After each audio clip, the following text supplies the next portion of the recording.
Oh, super vert. Ah ouais. J'aime le ver de terre, donc j'aime travailler avec le ver de terre et j'ai appris beaucoup de vers de terre. Voilà. En l'occurrence, la patience, comment est-ce qu'un être aussi fragile arrive à produire quelque chose d'aussi sain et avec un impact aussi grand. Pour moi, c'est beaucoup de sens. Là, celui-là, c'est une variété de verre qu'on trouve ici sur le plan local. Hein. Voilà. Donc, c'est une variété de verre local. Quand il est tout petit, il est bien rouge. Après, quand il commence à être adulte, il a une couleur un peu violacée. Voilà. Le lombricompost, c'est un peu pas loin de ma formation. Donc, c'est un peu un travail que j'ai appris. Et c'est une solution aujourd'hui en Europe qui est de plus en plus promue pour la fertilisation des plants. Voilà. Et donc, une fois en Côte d'Ivoire, je me dis, pourquoi est-ce que cette solution qui commence à être prônée en France même, en Europe, pour fertiliser les plants, on ne pourrait pas l'utiliser ici dans la mesure où nous avons un environnement beaucoup plus propice à la production de ces produits-là.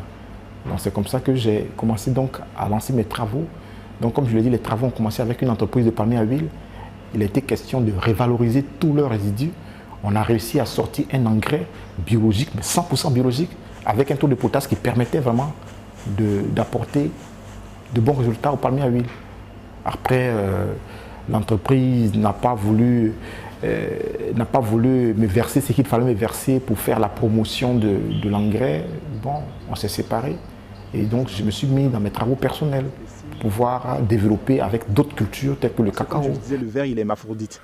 Donc, chaque ver a à la fois le sexe masculin et féminin.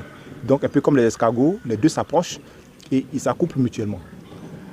Et c'est à la suite de cela maintenant qu'on va commencer à voir la ponte des œufs. C'est un travail de longue haleine. Voilà. Il faut faire des expérimentations avec des planteurs, attendre de voir les résultats qui vont intervenir souvent après 4 mois, 6 mois, voire 1 an. Hein, confirmer ces résultats et commencer maintenant à vendre les produits aux planteurs de ces régions. Donc c'est vraiment tout doucement que nous arrivons. C'est bon, là-bas.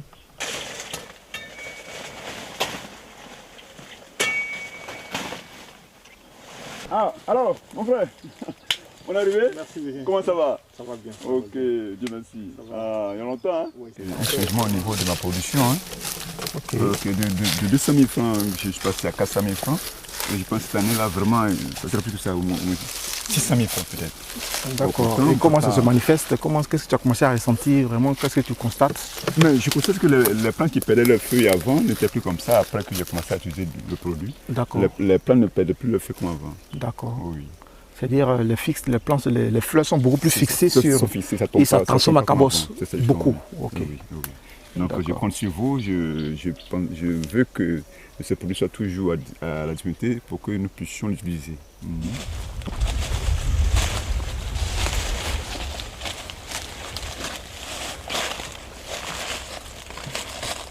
Le produit, en fait, il a cette particularité-là de permettre une bonne fixation des fleurs. Parce que ça, c'est un des gros problèmes qu'on a avec le cacao. Le cacao fleurit beaucoup, mais au finish, on n'a pas beaucoup de fleurs qui restent sur le pied. Du coup, lorsque toutes les fleurs tombent, on n'a pas assez de cabosse sur le tronc. Or là, on a un produit qui nous permet de fixer les fleurs jusqu'à ce qu'elles puissent se transformer en fruits. Et là, on se retrouve, comme vous le voyez, avec vraiment une bonne fructification, une abondance de cabosse. Déjà, les graines commencent à pousser, donc tellement le terrain est devenu très fertile. Grande satisfaction aujourd'hui, c'était de pouvoir mettre au point un engrais qui vraiment nous permet d'obtenir des résultats. Voilà, c'est-à-dire que ça donne vraiment un sens au travail que nous sommes en train de faire depuis plusieurs années. Aujourd'hui, nos besoins, moi je crois que ce n'est pas trop la question, c'est vrai la question financière peut poser un problème, mais ce n'est pas trop de mettre l'accent sur la question financière.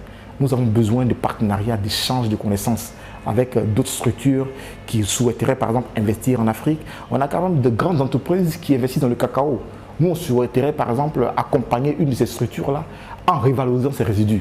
On a aujourd'hui beaucoup d'usines qui sont installées et qui font par exemple du cacao, qui usinent du cacao. Voilà. Nous, on souhaiterait par exemple travailler sur la révalorisation de leurs résidus pour produire des engrais.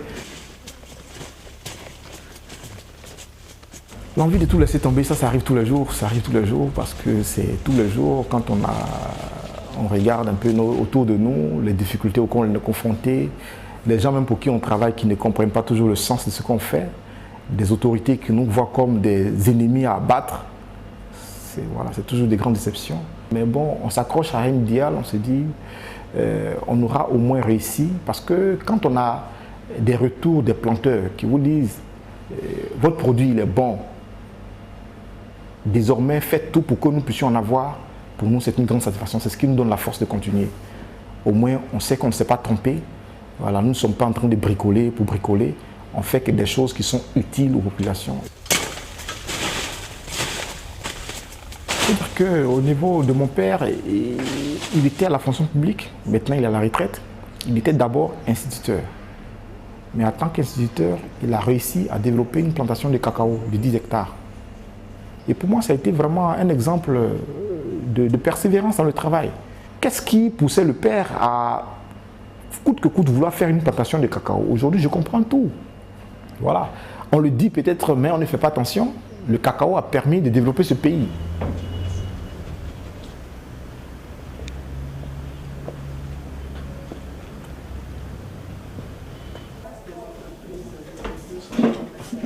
Je ne pensais pas qu'un jour j'allais manger des fèves de cacao. Aujourd'hui, j'en mange. C'est grâce à lui. C'est arrivé ici que j'ai su que les résidus pouvaient servir à quelque chose. Voilà. Ben, je suis très fier parce qu'il est en train de mettre en valeur le produit de son pays.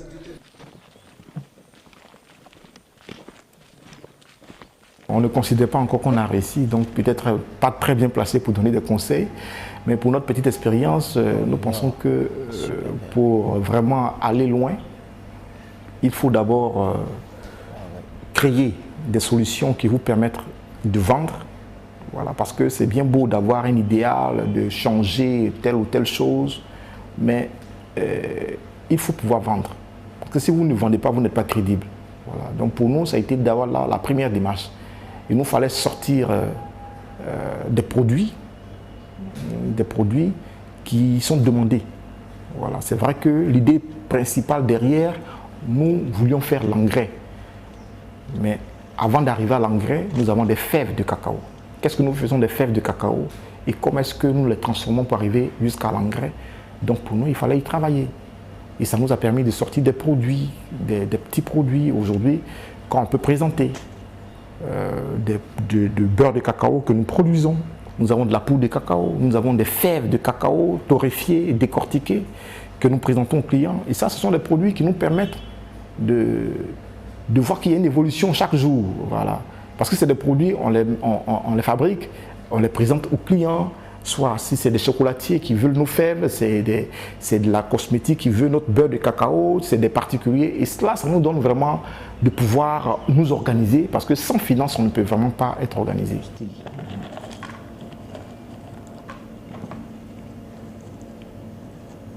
Il faut être réaliste. Souvent, il faut accepter de ne pas croire en ces projets.